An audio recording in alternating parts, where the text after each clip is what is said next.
Charles took the elevator to the private alcove John had told him to meet him in. His mind was busy wondering why John had invited him to such a place, when they could have discussed it in the office or any other location. The environment and even the air smelled of royalty. He had not been himself all through the day. Maggie left right on time, saying good night to him, and left him seated in that position until it was time to meet John.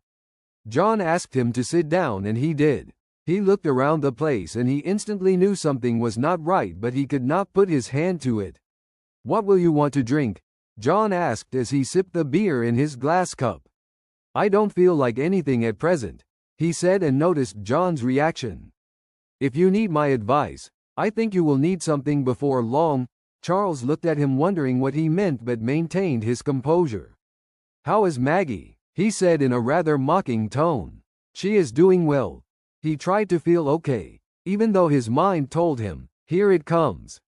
"Yeah, I can see the two of you have been getting along pretty close, right?"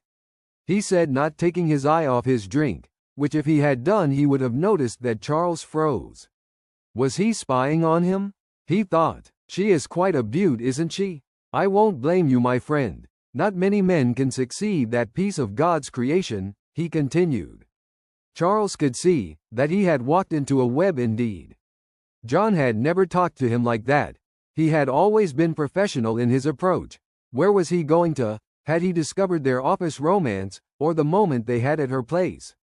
He cautioned himself not to betray himself. It is often said, the guilty are always afraid. "I called you to answer your questions."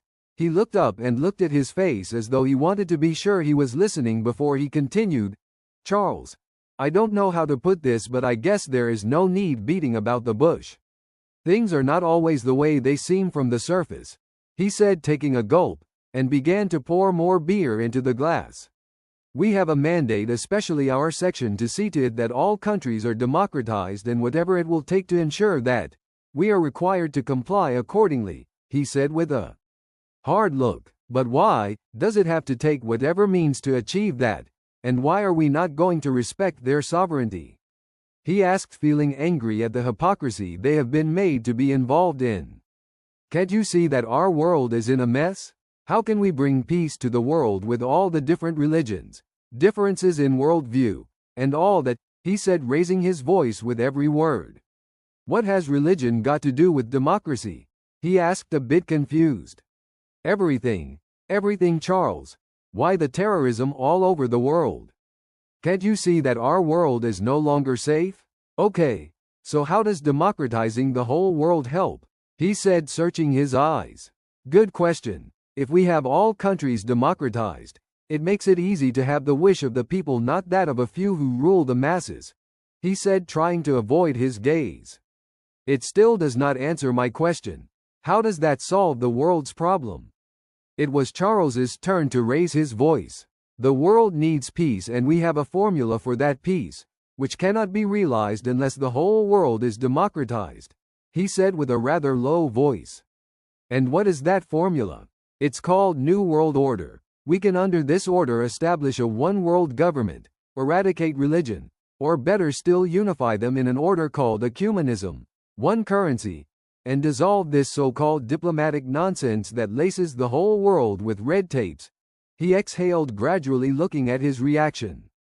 "So all this while, we were being deceived to be promoters of peace when in actual sense we were the cause of the trouble," he said, now getting very angry. "Why did you say that? I just told you what we stand for, and it is world peace. You also told me that we are to force these countries into accepting this system of government through any means, which means through war, starvation, economic collapse, or whatever will lead to that, isn't it?" Charles could see that he had laid the cards open. "It is better than going on like this," he said, taking another gulp. "Better, when children and women are those bearing the prongs of it." "That is heartless," Charles said. "You are not getting it, Charles. It is better than the whole world collapsing. Can't you see North Korea, Iran, Syria, Iraq, and the Middle East? Believe me, it is the best." John tried to justify it. But it was not just settling within Charles. "Then why the secrecy? If you think it is the best," carefully considering the monster he had become. Because there are just too many people who will not understand it was for their good and distort a good intention. You know what I think? By doing that we have succeeded in raising more terrorists who will quickly destroy the world faster, Charles said. Not at all, Charles, he said, trying to make him see the point. You know what? All my life I have looked forward to working in a company that had human face and listens to the plight of the poor and the downtrodden, and that was why I came here. But I can see I have joined the devil to carry out his wish. So I will just tell you here and right now, I am done. You will get my resignation first thing tomorrow morning, Charles said, and was trying to stand up when John laughed. Too late, my friend. Too late, he said, and took a long gulp. Charles looked at him and wondered whether that was a threat or not. Not.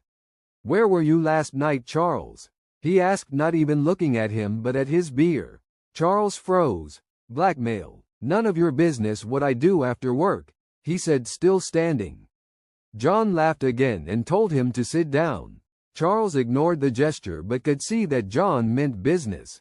I don't like doing this, but working with guys like you makes me always stay prepared, he said, and began to pour more beer into the glass cup but frowned as the beer finished before it got to the middle of the cup.